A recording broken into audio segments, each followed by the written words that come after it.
Let's also get you that first big response coming in from the Ministry of Foreign Affairs. Oren from the Ministry of Foreign Affairs from Israel is joining us on this broadcast. Oren, thank you very much for joining us on Republic TV. First, your assessment of the situation that took place late last evening with Iran carrying out what was seen as an unprecedented but not an unexpected attack. Thank you, Shaban, for having me in this show.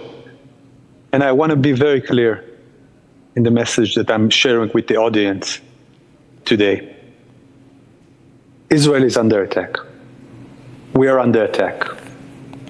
Ariela mentioned that in Ashdod, people were running for shelter.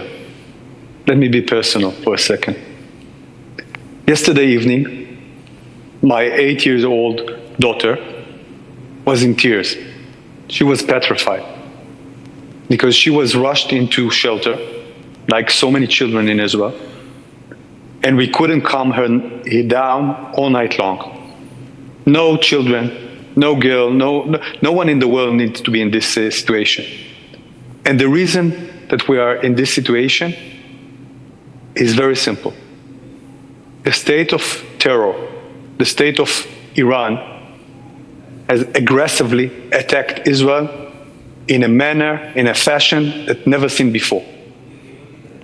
In an unprecedented way, more than 180 missiles were fired at Israel, targeting Tel Aviv, Jerusalem, cities like Ashdod, cities all over Israel. And I have one question to you, Shab.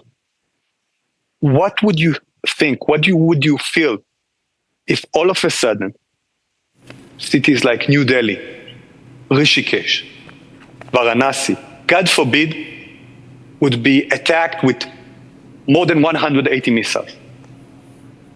I think what the people of India would expect is that their country will provide them with security. This is exactly our expectation, to provide security to the citizens of Israel and to make sure that this savage attack is being stopped.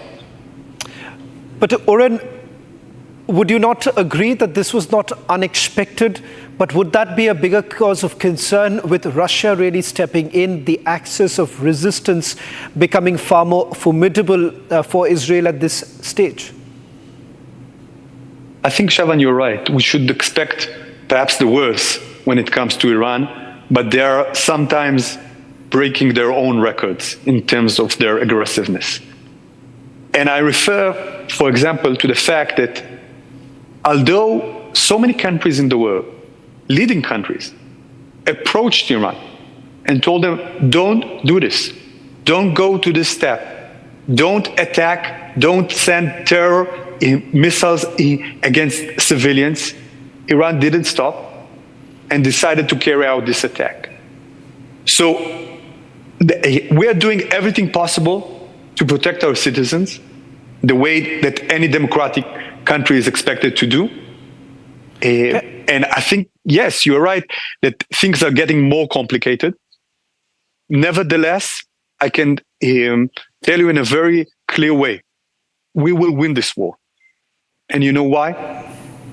We will win this war because we have no other choice. Is there any scope of de-escalation at this point in time? You've had your allies coming out in full support, but do you believe that the Arab nations will be rallying behind Israel at this stage, or are we looking at some possibility of a de-escalation in the days to come? First, I think you're right. Countries from all over the world, including India and other good friends of Israel, are supporting Israel in this time of need. And when it comes to de-escalation, I'll be very clear. We didn't want this war.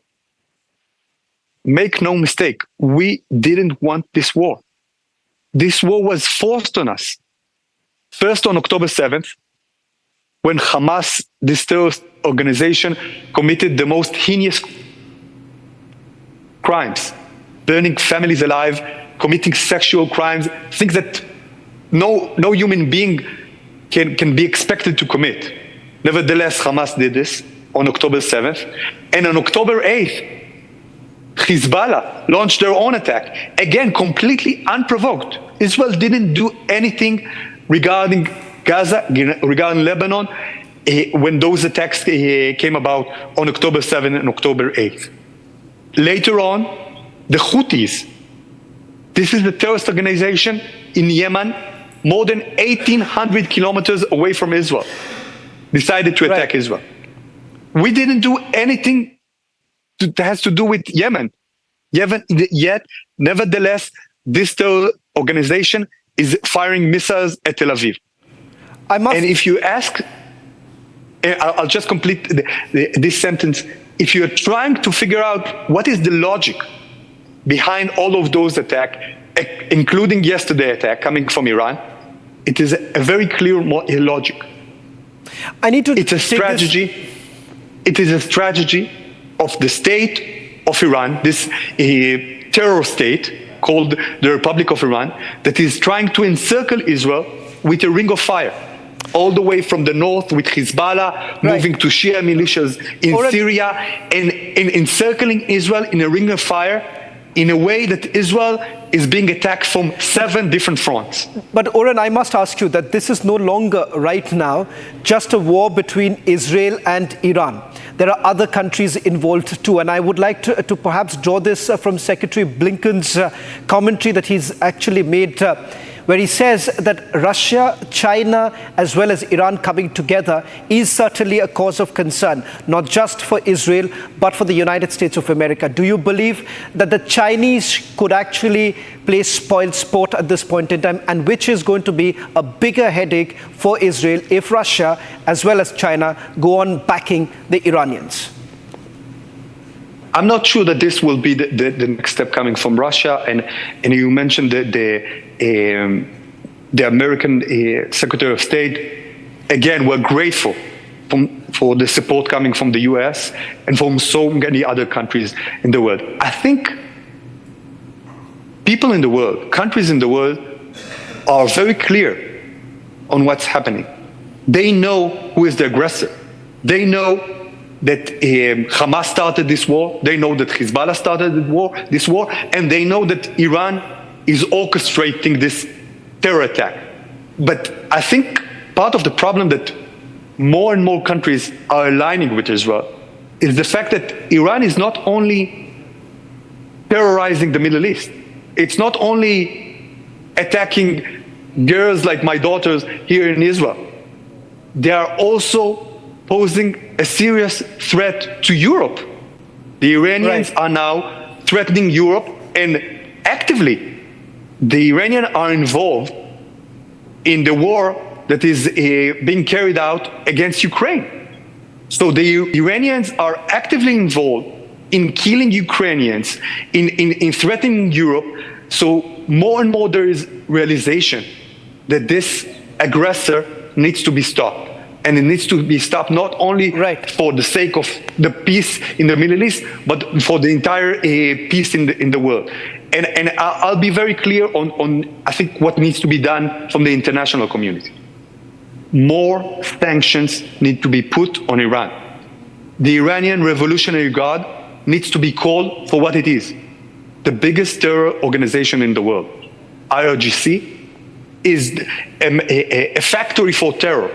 And if we won't call it for what it is, it will continue to carry out those terror attacks. Well, thank you very much, Oren, for joining us on this is exclusive on Republic TV. That's the first official word coming in from the Foreign Ministry in Israel with regards to what they essentially expect from the world community at this point in time to tackle the growing escalation in the West Asia. Thank you very much for joining us on this broadcast.